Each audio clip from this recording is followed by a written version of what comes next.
You are listening to Over and Back's Basketball Mysteries of the 1970s. Today's mystery is, what were the ABA's first shots at the NBA?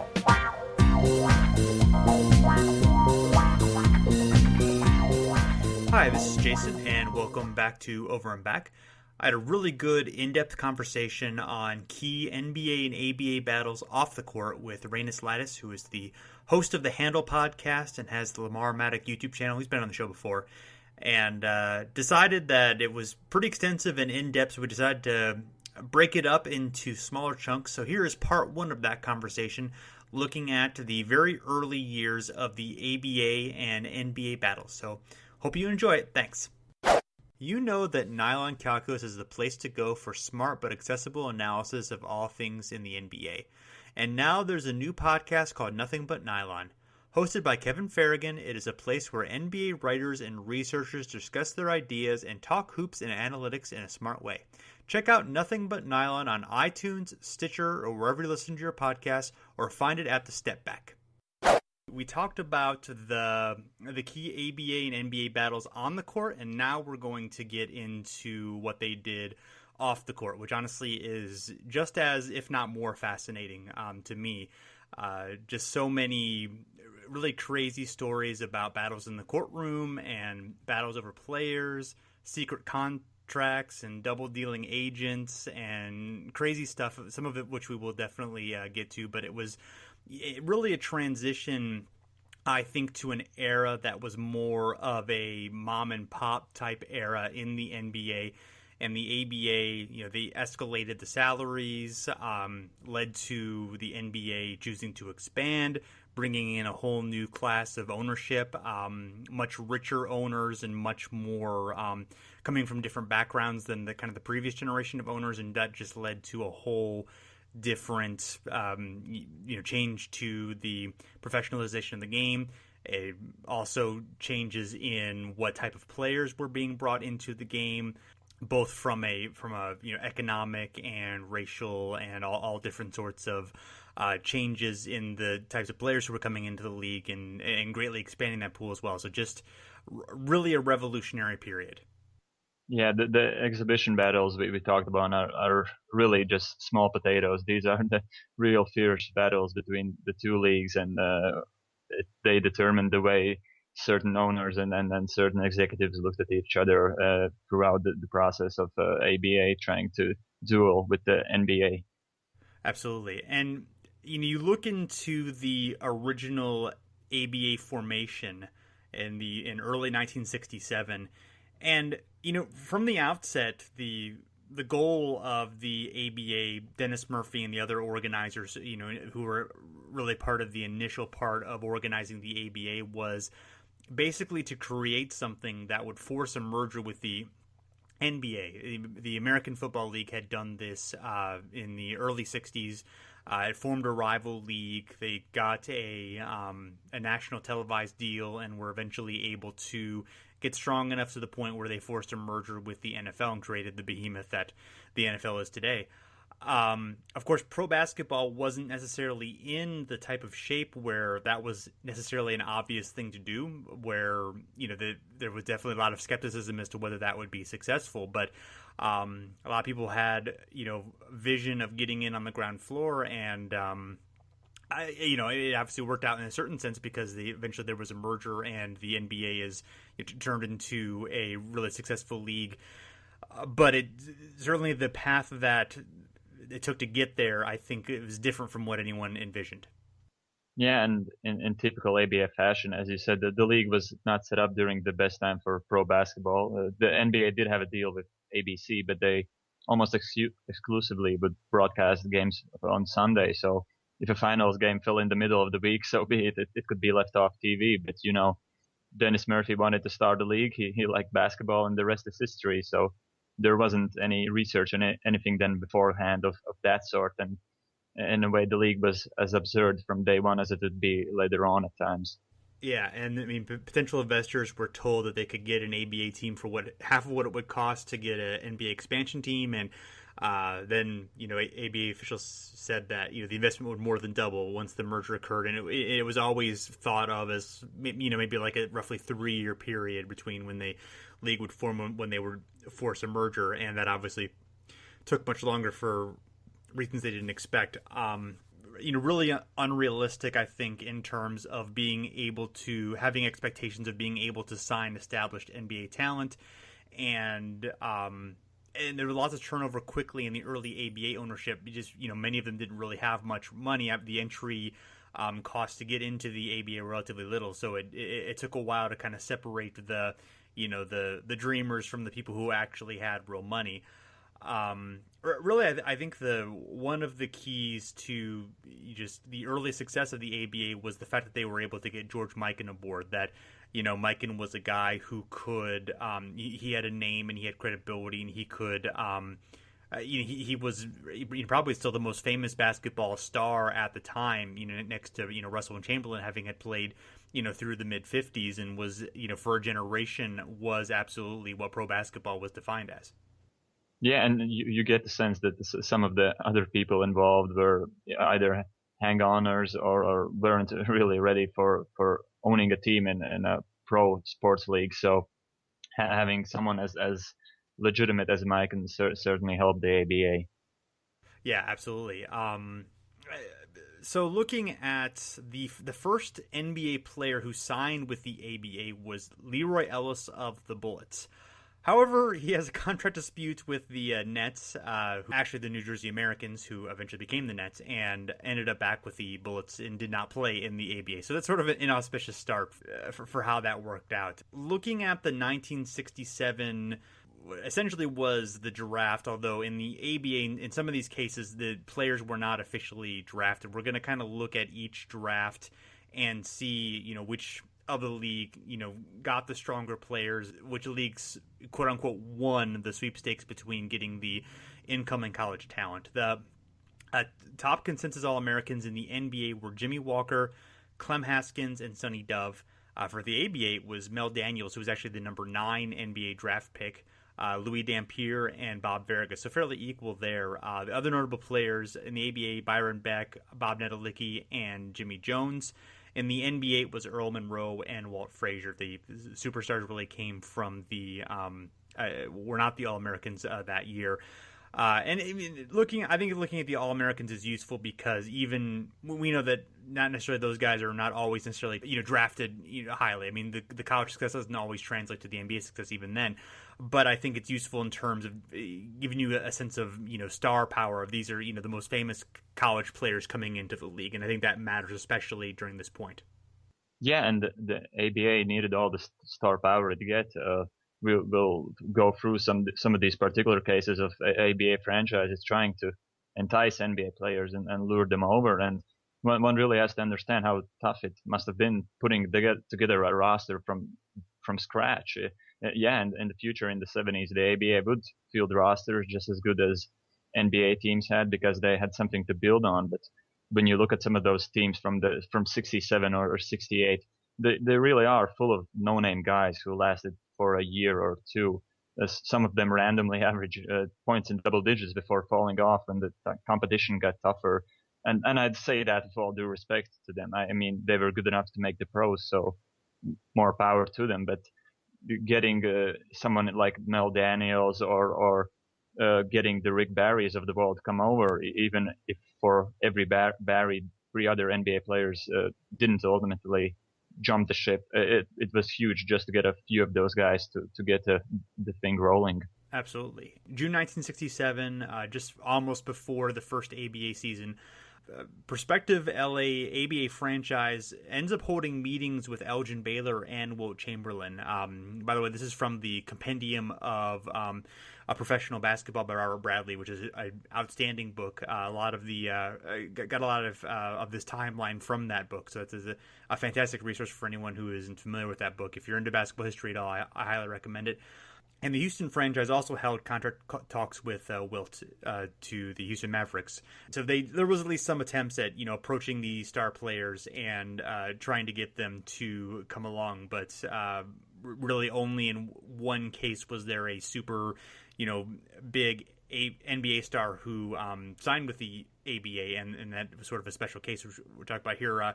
Rick Barry, he signed a contract with the Oakland Oaks, who were owned by Pat Boone, who had signed his father-in-law, Bruce Hale, who he played for at the University of Miami. And the Warriors owner, Franklin Muley, was probably didn't handle the negotiations particularly well, as far as, Barry was willing to stay, but the money was better with the Oaks. The promises, some of which weren't fulfilled for Barry, were stronger in terms of team ownership and in terms of some control that he thought he would have that he did not have. But eventually there was a lawsuit that came of it, and the California court ruled for the Warriors, which meant that Barry had to honor the option year of his contract before he went to the ABA, and he opted to sit out for the season and actually was an announcer for the Oaks rather than playing for the Warriors, which he theoretically could have done.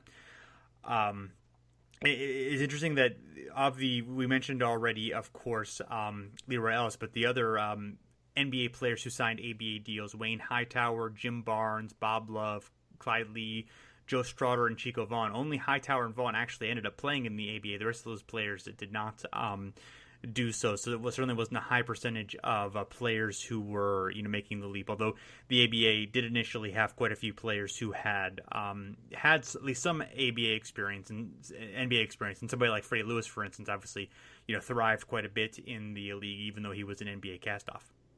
Yeah, and plenty of those guys, as I previously mentioned, they found a second opportunity in pro basketball. They had some short stints in the NBA, and ultimately it gave them another chance. But when you look at their overall career arcs, it seems as if the guys from the late 60s and the first seasons of the ABA weren't the top talents that the league would have later on. Right.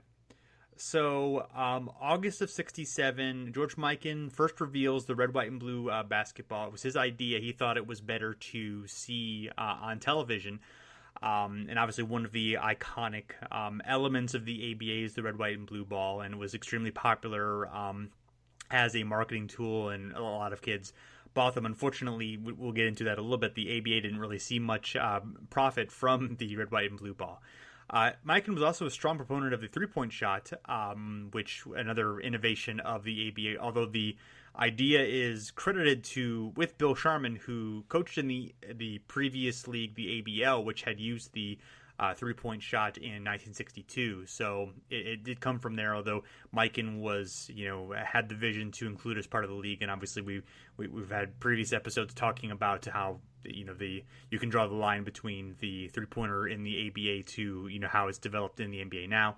And another important move by Mikan was allowing Connie Hawkins, Doug Moe, and others who had been banned unfairly from the NBA to play in the new ABA, which brought in some really much needed talent into the ABA. Roger Brown, also another important player who had been blackballed for unfair reasons. I do hope that Red Auerbach later on learned that his own Celtic Bill Sharman was the one who is credited with the three-point shot when Auerbach was the one who hated it so much. It is quite ironic. Yes, well, he did. Eventually, Auerbach did turn around on it once he got Larry Bird. So who wouldn't? Exactly.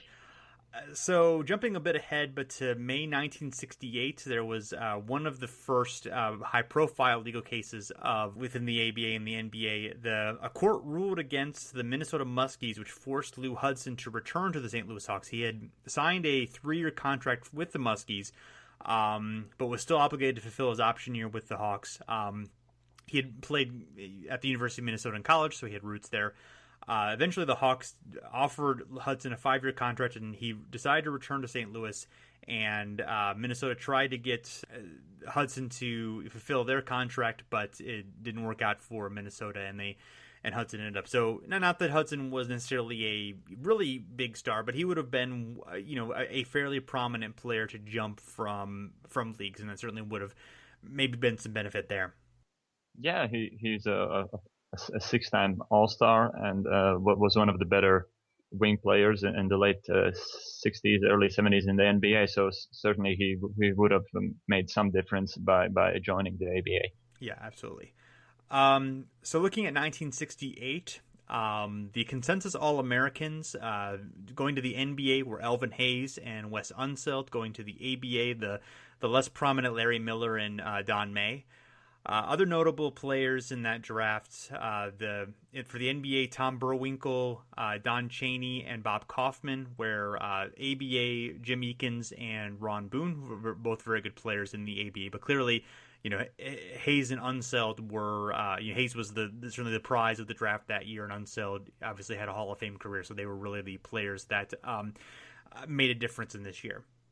Yeah, Larry Miller probably has gone in basketball history more so as a Tar Heel great. He never made an ABA All-Star game, so his resume pales in comparison to Hayes and Unseld. But his career does have the footnote of the ABA record in points scored, as he poured in 67 points against the all-offense, no defense rookie Johnny Newman. So Larry Miller will always have that distinction and be worthy of such a shout-out, because that's a record that is likely never to be broken. Maybe in case someone that takes the new ABA too seriously, you can say that someone might have broken it there, but otherwise Larry Miller is the record holder in points scored. Absolutely. So March 1969, the ABA filed an antitrust suit against the NBA, saying that the NBA pooled its resources to stifle competition. They basically got some documentation from an NBA mole where they were basically able to demonstrate that the NBA had basically worked out a draft strategy to get players to the teams that it wanted to sort of ahead of time, rather than letting the natural draft process order. So basically cutting a bunch of deals ahead of time to facilitate getting the players to the teams. And the ABA was doing similar things, but they had not written it down where the NBA was. So they saw this as an opportunity to kind of get them to the bargaining table, to get them to force this merger. ABA also asked the court to void the option clause used by the NBA so that they could have access to the players more immediately. They also accused the NBA of blacklist players and coaches who had signed with the ABA. Yeah, the crazy part is that, and this shows how far we've come, is that the option clause was considered progress back then, and for that to be considered fair, it's unbelievable nowadays. That's how, for example, Billy Cunningham would sign with the Carolina Cougars, yet play out another season of basketball for the 76ers before actually joining the Cougars. So they meanwhile were waiting for him to come over, and we're kind of having a throwaway season, and that's in a way free agency back then. Yeah, absolutely. So 1969 drafts for the consensus All-American. The great prize of the draft, of course, was Lou Alcindor, Kareem Abdul-Jabbar, who went to the Bucks. We've talked about previously George Mikan having $1 million check in his pocket, but not giving it to Alcindor, blowing a chance for the ABA to get him. Also, going to the NBA was Bud Ogden, not quite as famous as Kareem, but. And then in the ABA was Spencer Haywood, who was a sophomore. We'll get more into Spencer in just a little bit, but he was not drafted by I don't think he was officially drafted by the ABA, but he signed with the Denver Rockets. They may have done some secret draft because they were always doing those in the ABA, but at this point, I think even the idea of ABA drafting a underclassman was, of course, beyond the line of thinking that basically anyone had at that point. Although it would soon change. Other notable players in this draft, and there are quite a few. For the NBA, Bob Dandridge, Steve Mix, JoJo White, Bingo Smith, Norman Van Leer, and Butch Beard. For the ABA, Matt Calvin, Willie Wise, who actually I think were both technically undrafted, or at least drafted very low. And then Larry Cannon, who was the number 5 NBA draft pick for the Bulls. So they lost out on Larry Cannon, who had a solid but not spectacular career in the ABA. Yeah, that's quite a crop of talent for among backcourt players. But the NBA is still at this point getting the best guys. I mean, between Dandridge, JoJo White, Norman Lear, there are some serious players and then serious playoff series from the 70s. Mm-hmm. So In June of '69, Connie Hawkins, who had been really the top star of the ABA, in particular its first year, led the Pipers to a championship. The second year, he had dealt with some injuries, but was still obviously a stout player and basically the best player in the league. Settled a $6 million lawsuit with the NBA, thus clearing a way for him to be able to go to the Phoenix Suns, and one of the stipulations for that was that he could not sue the NBA, so he was the only player who was not actually part of the later Oscar Robertson lawsuit. And also, Doug Moe and Roger Brown, who we had mentioned, both had been blackballed by the NBA. They both filed a lawsuit against the NBA, and eventually they were able to settle with the league out of court, although neither of them chose to join the NBA. Only Hawkins of that crowd of players decided to do so. But that's an interesting footnote nonetheless. And that's basically like 50% of the major star power ABA had right there.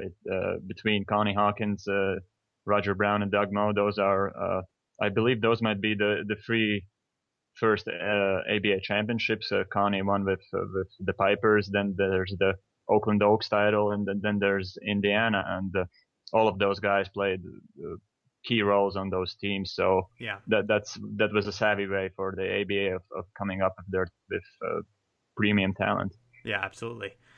So another player who came close to signing with the ABA but then did not do so was Dave Bing. He planned to sign with the Washington Capitals. They had just moved from Oakland. Rick Barry was not gung-ho about going to Washington, but was held to his contract and eventually forced to go there.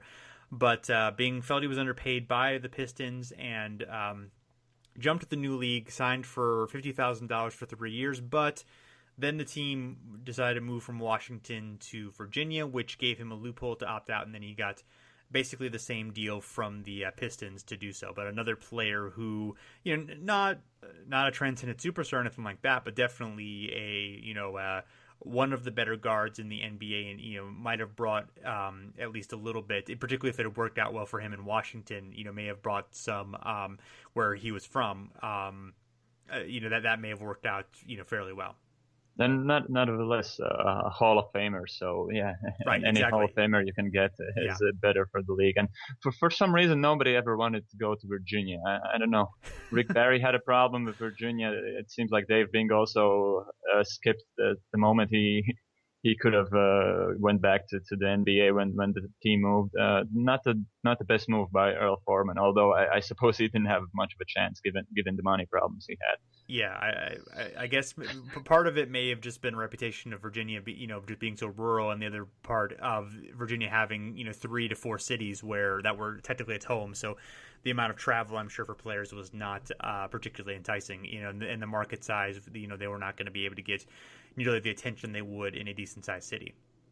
Yeah, being a superstar in the late 60s, not the same thing as being one now, yeah. Yeah, you can pretty much play anywhere now and it's fine, but then obviously where you played made a huge difference.